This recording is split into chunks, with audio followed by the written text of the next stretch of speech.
Chapter 31. A Final Duel, Free. You are listening at novelfull.audio. As the sun rose the next day, a lot of people gathered around the courtyard to see Ashton get his ass handed to him in a duel with Donovan. Most if not the entire city had gathered there as if it wasn't a duel but a festival. Ashton was still in his room preparing a strategy to overcome the challenge in front of him.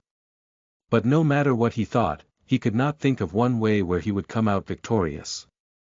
Last night were different because for starters it was night and not day.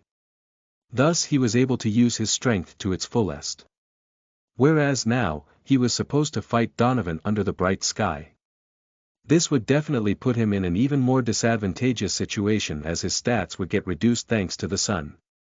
Then there was the fact that Donovan was arguably the second strongest werewolf in the city after the mistress herself. He had been groomed to be a knight like no other. Ashton had once even seen him spar against a dozen elite bodyguards on his own, and Donovan still came out on top. With these things in mind, the situation was looking grim for him. However, the thing troubling him the most was that, well, he wasn't even aware of the reason why Donovan wanted to fight with him in the first place. As far as he could remember, Ashton didn't think he had offended someone of Donovan's caliber recently. Even last night he only acted in self-defense by kicking him. Back then Ashton had thought Donovan was trying to test his awareness like he had done many times before. But he was wrong. Donovan literally wanted to stab him, and that fact baffled Ashton to no limit. In his eyes, Donovan was acting in his place. After all, if anyone should be attacking the other, it should have been Ashton as a way to take revenge for all the hurt and pain he had been subjected to over a couple of months. That dude had way too big of an ego. Maybe I did something to not physically hurt him but hurt his ego instead. Ashton thought to himself when he heard a knock on the door. He opened the door and was surprised to see the mistress standing there. In her hands were weapons and light armor that he was supposed to wear for the duel. She herself was wearing quite extravagant black clothes that tightly hugged her curves. For the first time, Ashton knew why the heck did the wolves always acted in heat around her. Before he got too lost thinking about her, he shook her head and snapped out of her charm. As the system informed him that he was under her spell. Even now. This bitch is trying to seduce me. Why the hell does she have to do this every single day? If it wouldn't have been for the undead genes in his body, Ashton would have given up the urge to hold back against the mistress's charm and began acting like a dog in the heat. Just like everyone else. Little did he know, the more he resisted it, the more she wanted to force him. Which was indirectly the reason for Donovan to despise him and hence was the reason for their duel. Donovan was least interested in humiliating a kid in front of the entire city. However, at that moment, Ashton was not a kid in his eyes but a competitor who could potentially steal his mate. For someone as possessive as him, it didn't matter what Ashton said, Donovan would not believe him either way. Thus, by this duel, Donovan was hoping to establish himself as the primary and only mate deserving the mistress's affection. After all, he was better than Ashton in every way, and if he had to do something like a duel to make the mistress love him again, then so be it. Ashton was oblivious to all these things as he had spent his entire life living in an enclosure where they did not have the freedom to even process their emotions properly, without being exposed to the disgusting eyes of the guards. Thanks. Ashton took the gears and turned around to get changed. He wanted to close the door as well, but the mistress had already made herself comfortable on his bed. So, there was no point in closing the doors anymore as the servants would only spread unnecessary rumors about the two of them. He could feel the mistress's eyes on him but he didn't care. It wasn't the first time that he was changing clothes in front of someone. The guards back at the enclosure always liked to watch them anyways. You scars look nice. Gives you a bit of a rowdy look. The mistress said while googling at him. All thanks to you. Ashton gave her a reply and finished dressing up. I'll pretend I didn't hear that. Saying so, the mistress got up and left the chamber, leaving Ashton confused as to why she came there in the first place. These people are weird. Chapter 32. A Final Duel, 4, you are listening at novelfull.audio. This is weird. Ashton was not used to being the center of attraction to so many people. One could say he always had the attention of everyone around him. At first as a human whom the mistress had chosen and now for dueling against Donovan. However, things were different while he was living in the enclosure. The ones who stared at him were the ones who lived him with, and thus their gazes didn't feel weird at all. No, their stares did feel weird but not openly hostile like the ones of the werewolves there. However, the look in the eyes of the werewolves was something different. At first, it felt like he was being treated like a toy by them, but soon enough it was clear that it wasn't the case. They weren't looking at him like he was some kind of toy, but they were waiting for Donovan to make a toy out of him. He walked up to the stage where a referee was standing in the middle. Surprisingly, the referee was someone whom Ashton would have never expected to pick up on something as lowly as that. The mistress was there on the stage. Her being there was a bit weird, but the more Ashton thought about it more he realized why she was there. After all, she was the one responsible for all this in the first place. So that's why these fools are howling like a bunch of horned dogs. Ashton shook his head, clearly disgusted by their behavior. He looked at the mistress but did not bow before her, which sent those dogs into another frenzy. How dare he disrespect the mistress like that? He needs to be taught some lessons. Don't worry, Sir Donovan will surely put that bastard to his place for disrespecting the mistress. These were just a few of the things Ashton could make out from the howling of the crowd who were seated everywhere they could find a place. It was supposed to be a one-on-one duel, but to Ashton, it felt like he was fighting against the entire city. It was at that moment Donovan entered the courtyard through the opposite entrance. Unlike who was carrying two short swords that were given to him by the mistress, Donovan had decided to go with a sword and a whip. It was a weird combination of weapons, to say the least, but one that was most effective against Ashton. At least, Donovan thought so, as it was the same whip that had been used to punish Ashton for the slightest of his mistakes. Thus a weapon like that was bound to leave some mental scars behind. Donovan's motive for bringing a whip wasn't that he was actively going to use it, but to play with Ashton's mind. As soon as Donovan walked onto the stage, the crowd went berserk. There was no question on who was the crowd favorite. The funny thing was, Donovan didn't bow down to the mistress either, and yet the crowd kept cheering on for him. Fking double standards. Ashton thought before facing his opponent of the day, thanks for belonging that whip. Seeing it gave me other reason to try my best to beat your ass with it later, Donovan. Looks like it's going to be your grave, kiddo, Donovan said with a smug look on his face. At least I don't need to fight with a kid to make a show of my masculinity.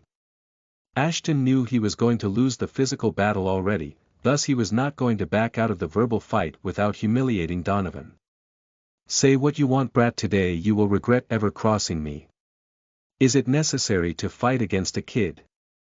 It's a bit too late to back down now, mutt. Donovan had a weird grin that stretched from one side of his face to the other. I was the one living inside an enclosure, and yet I'm the one aware of sarcasm. Ashton sighed and readied himself for the battle in front of him. He wasn't foolish enough to think he was actually going to win against Donovan, especially without using his other genes. But Ashton was not going to be defeated easily either. Ahem. Let me make the rules clear. The mistress started explaining the rules before the two of them got busy with their verbal battle again. This isn't a death battle. You are not allowed to strike each other with the intent to kill. The first one who gives up or gets knocked out or is pushed out of the arena loses. Is that clear? L.RG. Both of them nodded. Then fight. Chapter 33. A Final Duel, 5, you are listening at novelfull.audio. Donovan rushed in on Ashton. He had no intention of making things easy for the kid, nor was he going to go listen to his crap anymore. Ashton, on the other hand, remained in his position. He could see Donovan rushing towards him with his rapier in his hand, and yet he just stood there. A moment later Ashton threw his hands in the air and proudly proclaimed, I give up. All of a sudden the cheering from the crowd stopped. Neither Donovan nor the mistress could process what had just happened there. All of them knew Ashton would be defeated, but none of them had expected it to happen in such a manner. As soon as Donovan was able to collect his thoughts, he became even more enraged. The entire point of this duel was to beat the crap out of the kid, and now that he had willingly surrendered, there was no way he could do that. Even though he had won, it didn't seem like a victory to him. If anything, it felt even more humiliating because Ashton managed to outsmart all of them. The hell you think you are doing? Donovan couldn't keep himself in check any longer. Do you think this is some kind of joke? What did I do wrong? Ashton mumbled and started walking towards the edge of the stage. I abided by the rules the mistress informed us about. One could lose by giving up, getting knocked out, or being thrown off the stage. Now if you don't mind, I have some packing to do. By this time the crowd started whispering amongst itself.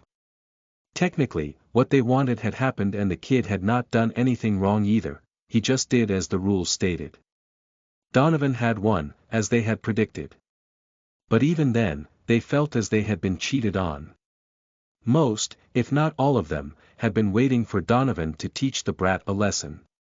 However, before he could even touch the kid once, the match was already over. How the hell did that work? Donovan quietly walked up to Ashton, but it was not like he could have touched the kid anymore. The duel and the training were the only two loopholes, and Donovan could touch the kid with the intent of harming him. However, now that Ashton was set to leave for the academy tomorrow, there was no need for him to train. Which meant that Donovan would not be able to teach him a lesson either. Ashton sensed the werewolf walking up to him and turned around to face him in the eye. Ashton had given up on the duel not because he was afraid of losing or getting hurt. He did so because he did not see a point in fighting with someone while he was at disadvantage. On top of that, this duel was nothing but a drag in his opinion. He could not give two FCKs about Donovan's need to prove his masculinity in front of the entire city. Thus he stared right into Donovan's eyes without any fears. It was a look that Donovan loathed with a passion. Ashton was someone who was much lower than him in ranks, and someone like him should have that look in their eyes. In other words, Donovan was the predator and Ashton was supposed to be the prey, but Ashton did not share the same thoughts as him. I didn't know a staring match also counted as a duel. Ashton chuckled and turned around for the final time to leave. You will wait right there. This time it was the mistress who had an outburst. You can give up if you wish, but the final decision remains with the referee and I reject your proposal to give up. Everyone was stunned for the second time in a matter of minutes. Every single one of them had seen duels before and this was the first time they had heard of such a thing. Still, none of them tried to correct her for two reasons. First, she was the mistress. She could do whatever she pleases to. And lastly, they too wanted to watch the duel. Thus they kept silent on the matter. A few of them did try to protest against the absurdity of the new rule. But their voices were drowned in the sea of cheers and howls. As for Ashton, who was dueling for the first time in his life, he didn't know that the rule was a bogus one made by the mistress right on the spot. He assumed what the mistress said was true and let out a heavy sigh before turning towards her. So the duel is still going on? Yes. The mistress nodded. Ashton did not bother waiting for anything else the mistress had to say and grabbed Donovan's hand. A moment later, everything happened as fast as lightning. Ashton stepped in, turned around and rolled the man over on his shoulders by squatting down while pulling Donovan's hand and slamming him down. Out of the arena. It was a move the mistress had taught him while teaching him about martial arts. However, even she could not believe that not only he had mastered the move already, but also that he was able to execute it so easily. Ashton had won that too by outsmarting all of them once again. Chapter 34. Contingent 1. You are listening at novelfull.audio. Silence. Absolute silence shrouded the arena. No one could believe what had just transpired there. Donovan, the second strongest werewolf in the city, was defeated in such a peculiar and embarrassing way. But it had happened. Ashton had done the unthinkable, that too without breaking any rule. As much as the crowd was opposed to him winning, in their hearts, they had acknowledged the outsider. Just a bit, but it was more than enough for them to take an interest in him. That was what most of them were feeling at that moment. Some of them, however, were debating about whether the duel was actually over or not. Some argued that the duel was not over as Ashton had attacked his opponent when he was not prepared. As for the rest of them, they did not see anything wrong with it. In a real battle, the enemy was not going to ask Donovan to prepare himself before striking him down. He was a veteran, thus he should have been prepared for anything, and it was his own fault for underestimating the kid. That was all there was to it. Neither the mistress nor Donovan could believe what Ashton had done either. But both of them were feeling like that for different reasons. Mistress couldn't believe it as she was elated. After all, her disciple had managed to learn a move she had been teaching him for days. Donovan, on the other hand, could not believe that he was defeated so easily. The humiliation was too much for him to handle. But for some reason, he did not lash out. He simply got back to his feet, shook the dirt off of himself and walked out of the arena. This was not like him at all. It would be a lie to say that everyone in the arena did not bet that he was going to attack the kid. They were sure of it, however, much to their surprise, he did not. "Are we done now?" Ashton asked the mistress once again, just to make sure there was not any other hidden rule that he wasn't aware of. "Ahem. That'll be all. You have won and you're free to leave." Ashton did not waste any second and left the arena as well. Tomorrow was going to be a big day. It was the day he would leave Madden Creek and hopefully not return there until it was time for his revenge. Till then, he only had one goal in his mind: to get strong enough to get rid of the mistress and destroy everything she had built over the years. She took everything away from him, thus he was planning on doing the same. Even if he had to sell his soul to the devil. I should stop thinking about it too much and only bite what I can chew.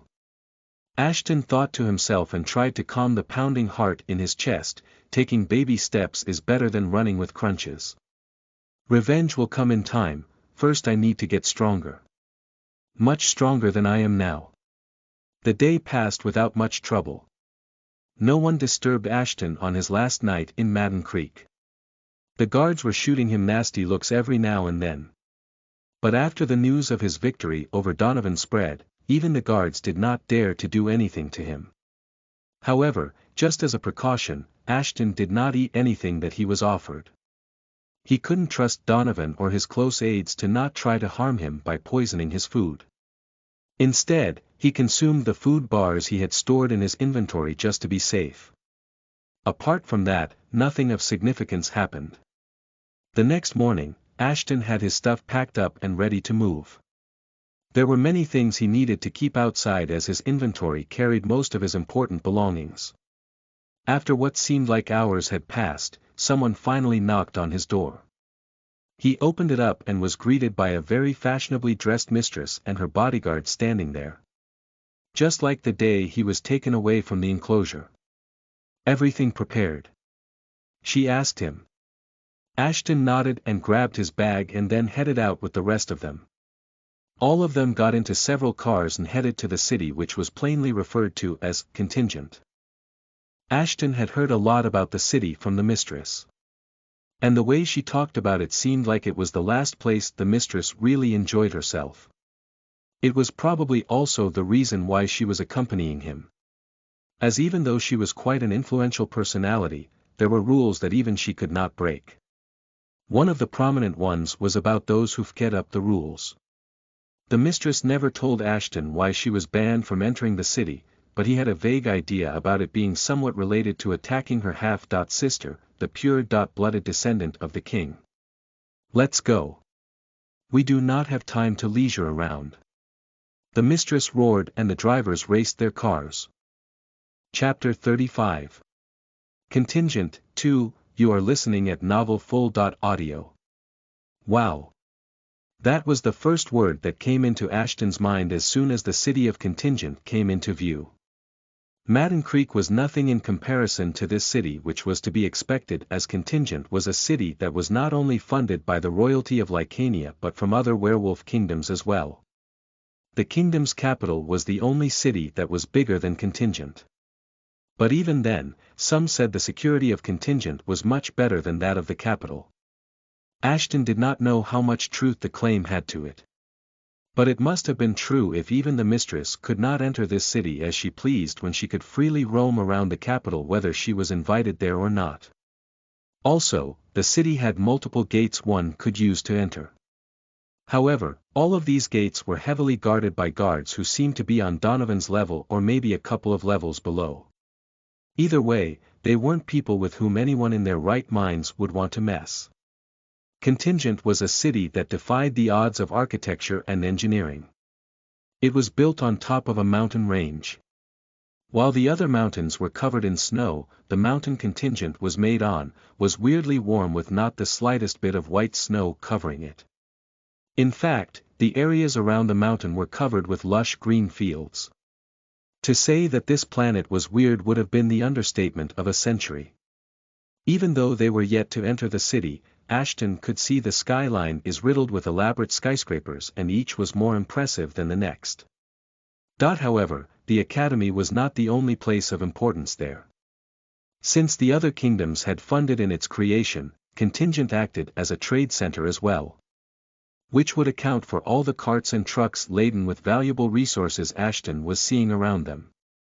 According to the mistress, the trade in the city was at an all-time high and thus, it has attracted a lot of attention from other kingdoms as well. As a result, Vampire had also established an embassy within the city. Also, the academy also hosted courses for the vampires as well. As weird it was, Contingent was a safe place for them all. At least that was how the others were led to believe. However, only the vegetarian vampires who survived on animal blood were allowed to attend this place and their admission test and process varied a lot from what Ashton was going to take later that day. Due to this odd combination of various cultures, it has left its mark not just on education, but also upon the city's identity. What historically was a city of no variation has grown into a large melting pot, and it's this that unites a little over 1 million people to this day. But more importantly, it was the food and delicacies this place had to offer that made even the stoic mistress drool with excitement. After seeing her reaction, Ashton was seriously thinking whether the mistress only accompanied him because she wanted to try the food once again. It's crowded quite a bit today. The mistress mumbled, then again today is the admission test so it's expected to be that way. Ashton just nodded along. He still didn't know what the admission test was going to be. He had asked the mistress about it priorly, but she did not know anything either. The test changes every year. One year it's about academics and the next it's about duels. Not even the professors and trainers know about it. Only the director of the academy knows what she is going to do for the test. That was what the mistress told him. Even the teachers and other faculty members got to know about it mere minutes before the actual test began. It was done so that none of the teachers leaked the news to give any student an unfair advantage over the others. Ashton thought this to be a wise move. If the teachers knew about it, then there was a high probability that the noble families would try to pry the information out of them. Which would have placed the honest teachers in a hard position, while the others would try to sell the information at a price. "You never told me what your test was," Ashton asked the mistress as he got bored from sitting in the car for hours. "We were made into makeshift teams and had to hunt monsters. Each monster had a certain amount of points and to qualify you needed to obtain an unknown amount of points. However, all of us will get individual points for slaying monsters. On top of that, we were allowed to attack the other participants and steal points from them. So you can imagine the chaos that ensued afterwards. And how many points did you need to qualify? None. As I said, the director had always been unpredictable. After the test finished, we were informed that none of the top 10 participants qualified. But the rest of us did. The mistress had a smile on her face, as she continued, "It wasn't a test to check our strength, but our teamwork, and all of the top 10 participants had betrayed their teams and stolen their points from them. Thus they were disqualified. So you would need to be extremely careful of what you do within the duration of the test." Ashton nodded and was lost in his thoughts. "Looks like this isn't going to be as easy I thought it would." Chapter 36. Entrance Exam 1. You are listening at novelfull.audio. It took a couple of hours for them to enter contingent. However, another trouble knocked on their car door as soon as they passed through the gates. Their cars were taken aside and all of them were asked to step out. Ashton did not know what was going on, but the mistress did. So far all of the soldiers or guards, as they referred to themselves, Ashton had met were either cadets or junior officers like lieutenants. They were stronger than him, as he had confirmed the same with the system. It was no wonder the mistress was doing as she was told to. If he was in her place, he wouldn't have wanted to anger them either. Soon, they were brought into a building that looked like a police station. Inside, Ashton saw a man standing with one of his feet on top of a man's head. The naked man had a metal collar around his neck and was bleeding profusely from wounds that were all over his body, while the officers around him were laughing and torturing him. Behind them was a cell. From within the cell, muffled moans of a female could be heard. It didn't take long for Ashton to realize what these bastards were doing inside the cell. It was a human slave. No, there was an entire family of slaves. A plethora of emotions washed over Ashton as he saw the humans being mistreated. He tried to calm his nerves down, but he was failing, quite miserably. The mistress must have sensed it as well, as she immediately pushed Ashton behind herself. She was aware of Ashton's raw emotions as a former human and thus acted before he ended up doing something he would have regretted later. The push brought Ashton back to his senses, but he could not get such a terrible sight out of his head. The only thing he could think of doing was to register the werewolf who was mistreating the humans. Ashton swore he would deal with him when the time was right. But for now, he had to control his emotions as he was weaker than them. Standing 5 feet 9 inches tall, and solidly built with olive skin, the werewolf had an ominous feel about him. Something that Ashton did not like at all. He also had beady brown eyes and his short, straight, brown hair, which was in contrast with his jet black mustache and beard. The man was wearing a uniform just like the rest of the soldiers were, but it was a bit more ornament than the rest of them. He also had a handful of badges spread across the left side of his chest. "You bastards thought you could escape from contingent. How big of a moron did you have to be to come up with something like that?" The man with the mustache barked and his subordinates joined in on the fun and began kicking the slave one after the other. "Well, it's thanks to that we got ourselves a little treat," someone else from the crowd said while pointing towards the cell. "These humans might be slaves, but damn, their females know how to make someone feel good." At that moment Ashton realized that as much as he hated the mistress for what she did to him, she was far less of a monster than these bastards were. The elders living in the enclosure were right, they were indeed treated much better than the rest of humanity. It didn't mean that Ashton's hate for the mistress had reduced. Far from it, no matter what she said or did, he would never forgive her. But in a weird way, Ashton felt a bit of respect had formed in his dead heart for the mistress. It's not a matter of respect, Ashton thought to himself, it's more like comparing two evils and acknowledging the lesser evil between them. By this time the mustache man realized there was someone standing near the doorway and told them to stop their chatter.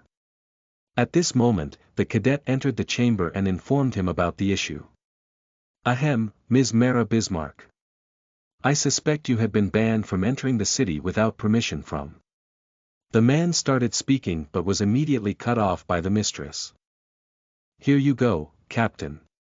She mumbled and handed the officer a golden envelope.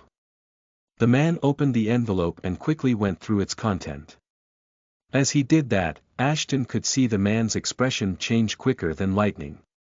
He was using an arrogant tone a moment ago, but now it had disappeared altogether. He quickly ordered his subordinates to clear the room.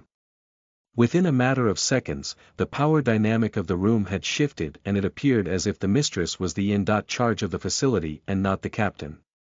Disha, take Ashton to the academy. The captain and I have some important things to talk about. We'll join you later. Disha was a blonde werewolf who was her closest aide after Donovan.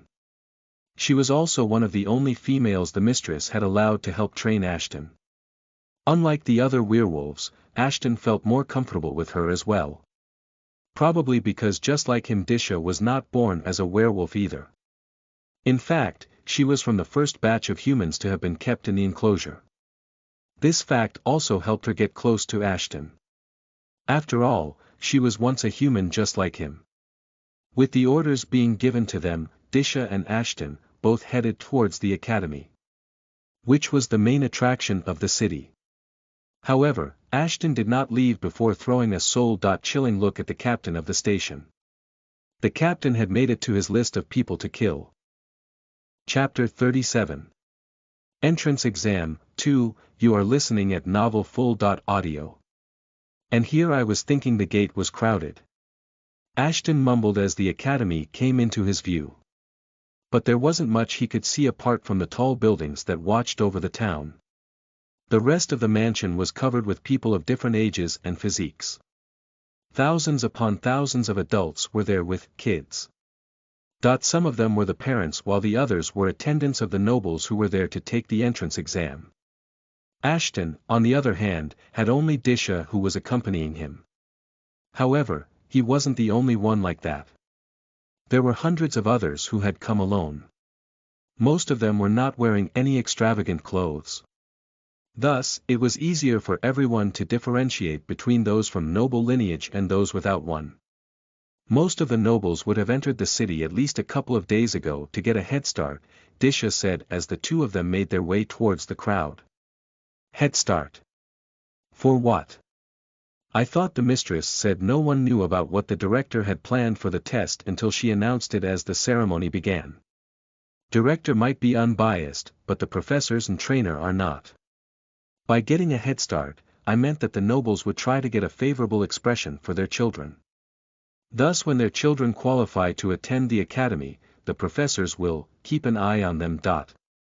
Ashton shrugged his shoulders in an uncaring way. He had expected stuff like this to happen. But he didn't know it would begin even before they entered the academy. I would have expected nothing less from these idiots either way. Well, I will think about it after I qualify to attend the academy. Who knows, maybe if I do well, I will get some preferential treatment as well. At that moment, several speakers blasted off simultaneously and the giant screen in front of them lit up. The screen was divided into 8 sections, with each section having around 200 names written in them.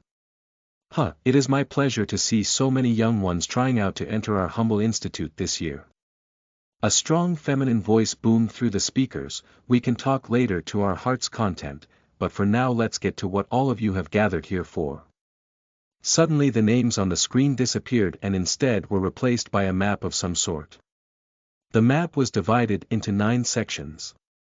Each one was colored differently and marked with numbers from 1 to 8. In the middle of it all was a region that stood out from the rest. While the other regions were marked with vibrant colors and numbers, the central area was blackened and did not have any numbers on it. As soon as the map flashed in front of the examinees, the crowd started whispering amongst themselves. The attendants went berserk and were talking into their communicating devices. It would appear as if they were trying to get information about the exam to gain some sort of advantage over the others. Only the nobles were doing this. The rest of them stood there baffled just like him. What good would doing that will do to them now? The entrance exam would begin in mere moments. Typical nobles. Disha shook her head. What's going on? They are trying to form teams and contracting mercenaries to help their young lords win. Wait, what? I can understand forming teams, but mercenaries? How will they do that? Did you think every kid here wants to enter the academy? Disha scoffed. Frankly, only nobles care about such a thing. Most of the others are here to make some quick money. It then dawned upon Ashton that the people he thought to be commoners were actually mercenaries. Not all of them but most. As soon as they got a satisfactory wage, the mercenaries started heading towards the person who hired them. Soon the crowd that had been scattered till then, was reduced to large groups. Some of the commoners were now carrying bags and other stuff while some were busy testing their weapons. Since the groups had been formed, Ashton's hope of surviving against these people was dwindling fast. On top of that, unlike them, he did not come prepared. Hell, he did not even have a weapon on him that he could use there. I cannot use the twin blades here. Someone might recognize them and then it'll be the end of me. However, Ashton might have kept a weapon with him. But he had a lot of other utilities inside his inventory, including several medkits. But even then, he could not possibly win a head-on battle with a dozen or so werewolves. Hoo-hoo, looks like you all came prepared this time around. The feminine voice once again echoed through the speakers. It would truly be a shame if someone were to ban the use of anything that is not provided by the Academy during the test. That's right. I, as the director of this institution, prohibit the examinees from using anything that was not provided to them by us. Whoa. She and unpredictable. Ashton thought with a smile on his face. Chapter 38. Entrance Exam, 3, you are listening at novelfull.audio. In the following moments, they were told about all the rules the examinees needed to know. The map they just saw was a collection of several maps. Each of the areas marked with numbers was the place where a set of examinees would spawn. The numbers of these locations were there to show which group would spawn in which location. For example, the examinees whose name was on the first list would spawn in the zone marked as 1, and so on. But that wasn't all. As the director had already confirmed, the examinees would not be allowed to carry any outside material with them. It didn't matter whether they were using their inventories or carrying them in backpacks. This was done in order to maintain some fairness during the exam. Various items and consumables had been placed throughout the maps. The examinees would have to either locate these resources themselves, defeat the ones who had them, or steal from the fallen ones. It was a battle for survival. This round would continue till there are only 10 examinees remaining from each zone. The 80 examinees would be the ones to get the opportunity to enter the prestigious academy, while the rest of them would be thrown out of there without any delay. In this way, out of around 1,600 examinees, only 80 would be selected. But the examination wouldn't be over just then. There was another twist, the twist of the black zone, which was in the middle of all the zones.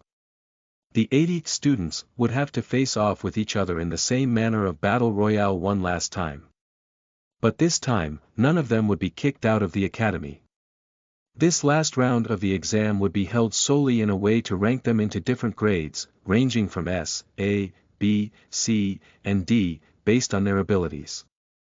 This isn't going to be easy, is it? Ashton thought to himself as volunteers from the academy walked out and handed them some accessories which included a weird watch, a belt, and a chest plate. Before any of them could know what was going on, a new set of rules and instructions flashed in front of them, explaining the uses of the accessories. The watch you have been given has been imbued with storage expansion magic. The director spoke. Each watch will give you 10 storage slots which can be used to store the items you will obtain during the examination. However, a moment later she was interrupted by a blood-curdling scream from one of the examinees. He was grabbing onto his hand in which he had equipped the watch, as the rest of his body twisted and turned in pain. The show went on for about a minute before the screams finally died down and the director started speaking again. Quite excited to test the equipment out, huh? She sniggered, while her voice was filled with sarcasm. Thank you for being the guinea pig for the sake of others. You see, that young man had just gone through what all of you could. That is, if you decided to try to place outside equipment into those watches. Those who were about to try and do that immediately threw their things away. None of them wanted to get themselves electrocuted by the watch. As for the belt, it will restrict you from using your own inventory during the exam. And last but not the least, that chest plate is your lifeline. The moment the green blinking light on it turn red, you will get disqualified. The chest plate is programmed to take a certain amount of damage before breaking down, so you need to be careful. With that, all of the rules and regulations were explained to them. The voice died down and so did the screen in front of them before being replaced by the map once again. Good luck, Ashton. Disha mumbled as she stepped back. I hope you will not disappoint the mistress. Especially after everything she has invested in you. Yeah. Ashton waved his hands around. I know what to do. Thanks for your concern. Soon a message flashed on their watches showing them the groups they belonged to and how to get to that location. Everyone rushed towards their respective gates as they wanted to get as many pieces of equipment as they could. Gaining proper equipment would more or less solidify their survival. However, there were quite a few people like Ashton who decided to take things slow. However, these were the examinees who had confidence in their raw strength and abilities. Ashton was one of them. Why waste time trying to find equipment when you can easily loot it from others? He thought while calmly walking towards gate number 5. Chapter 39. Zone 5, 1, you are listening at novelfull.audio. Stepping through the door almost felt as if he had walked into a different world altogether. Ashton was in a completely different place. He had experienced it before in Training Tower, but this place was on a whole another level. While the room the mistress had only converted projected the atmosphere of an outside world, Ashton could clearly say that it was all fake. However, what he was feeling now did not appear to be fake at all. He could even feel the warmth of the sun over him. He was in awe of the size and majesty of the trees. Their knotted branches rose ever upwards, as far as his head could lift, and yet there was no end to the length of the trees. The more he looked at them, the more it felt as if he was in front of a wooden castle. The orchestra of various animalistic sounds could be heard clearly. A pair of crows were screeching high up in the canopy of the trees. Seeing them made Ashton realize the reality of the situation. Crows, much like every other species of the world, had either mutated or died from the virus. Thus the only way one could see these creatures was through projections like the ones he was witnessing. However, his perception skill was telling a different tale altogether. These crows did not fit with their surroundings. It might sound weird, but Ashton could feel something was different about them. Ashton picked up a sharp wood piece off the ground and without a second thought hurled it towards the bunch of crows. Most of them were successful in flying away, but an unlucky one got hit by the stick which was thrown towards it like a javelin. Ashton jumped at the bird only to realize that his doubts were right on point. They were not birds, but robots with cameras in place of eyes. I was wondering how were they planning on keeping an eye on us. Having robots like these to do surveillance is a genius plan. With that out of the way, he gave a last look around himself to see if he could gather some hidden equipment or something. The forest which he entered looked oak-brown and primitive. Ashton could see the footprints of the examinees who entered before him on the grass. It didn't look like they were much interested in fighting with one another. Maybe they came up with an agreement to find weapons first and fight later. Ashton thought while analyzing his surroundings. However, they do not have one thing that I do. In such a wide place, Ashton's perception skin was nothing less than a lifesaver. On top of that, since it was a vampire skill, the other participants would not have such a skill, and this gave Ashton an unfair advantage over the others. This kid is interesting. The director thought while sipping her tea. For someone who was apparently one of the first werewolves to come into being, the director was fairly beautiful. If she did not hold the position of director of the academy, one would have never been able to guess that she was almost a century-old lady. Standing 5 feet 7 inches tall, this fair-skinned woman had an attentive feel about her. Her eyes hold the wisdom of almost a century in them, and it was difficult for even the minutest details escape from her vision. But the most notable part of her was not her eyes, but the burned scar that extended from her left earlobe to the chin. Not many knew how she got the scar, but they know one enough to not talk about it. As she might seem like a friendly and warm person from the outside, but those close to her knew better than to be fooled by her external demeanor. There were various screens in front of her, 30.2, to be precise. The director was not alone in the chamber. Most of the teachers in charge of the first years were there with her. They wanted to check whether there were any extraordinary examinees among the crowd or not. The director, on the other hand, was constantly looking at the new examinees, and some of them had already caught her eye, including Ashton. He was the first one to discover the anomaly of the crows there and immediately acted on it. Even though he did not have any weapons on him, this seemed to have some effect on her. His decision was foolish. The crows could have turned out to be hostile, and then the kid would have been in trouble. The director shook his head. He headed into the unknown without any hesitation. As much as I admire bravery, I hate fools more. However, he might be the first to locate that weapon. The examinees had not been made aware of this, but at the entrance of each gate, there was a specific piece of equipment hidden away. However, none of them had been discovered till now. All of them had been in such a rush to separate themselves from the crowd that they did not even check their surrounding properly. But the way Ashton was looking around, he might become the first one to find the weapon.